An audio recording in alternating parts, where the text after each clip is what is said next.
வணக்கம்ப்பா. இந்த தர்பூசணி பழம் வந்து உடல் சூட்டை குறைக்கக்கூடியது, நீர்ச்சத்தை நிறைவு பண்ணக்கூடியது, உடம்புக்கு தெம்பும் புத்துணர்ச்சியும் கொடுக்கக்கூடியது.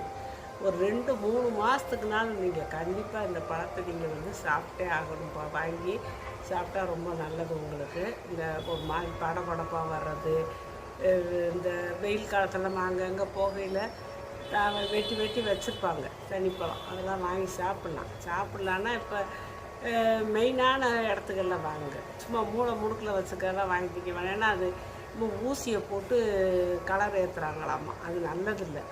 அது வந்து மெயினான ரோட்டுகள்லங்கும்போது செக்கப்புக்கு வந்து இந்த ஃபுட் சேஃப்டி ஆஃபீஸர்கள்லாம் வந்து செக் பண்ணுவாங்கன்னா அங்கேயெல்லாம் எல்லாம் க்ளீனாக தான் வச்சுருப்பாங்க. அப்படி நீங்கள் வாங்கி சாப்பிட்லாம். அப்புறம் நீங்கள் நல்ல பழமாக உங்களுக்கு வாங்கணும், முழு பழமாக வாங்கி சாப்பிட்றது வீட்டு குடும்பத்தோடு வச்சு நம்ம சாப்பிட்லாம்.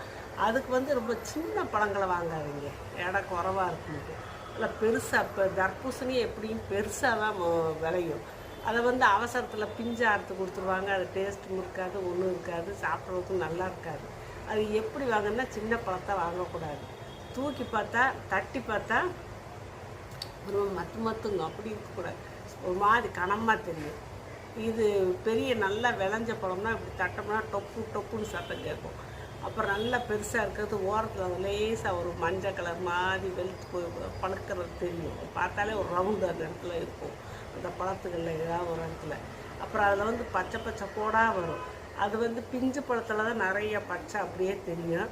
கொஞ்சம் பழுத்ததில் வந்து பச்சை கொஞ்சம் நேரம் மங்கி சாம்பல் கலரில் கூட தெரியும். அதெல்லாம் நல்ல பழங்க. அப்படி பழத்தை வாங்கி நீங்கள் நறுக்கணும்னா டேஸ்ட்டும் நல்லாயிருக்கும். ஆனால் ஒவ்வொரு பழத்தில் இனிப்பு இருக்கும், ஒரு பழத்தில் இனிப்பு இருக்காது. ஏன்னா அது நிலத்தை பொறுத்து இருக்குது. இருந்தாலும் உங்களுக்கு இனிப்பு இருந்தாலும் இல்லாட்டியும் அது வந்து உடம்புக்கு நல்லது. அது மாதிரி தர்பூசணி பழத்தை நீங்கள் பார்த்து வாங்கிக்கோங்க.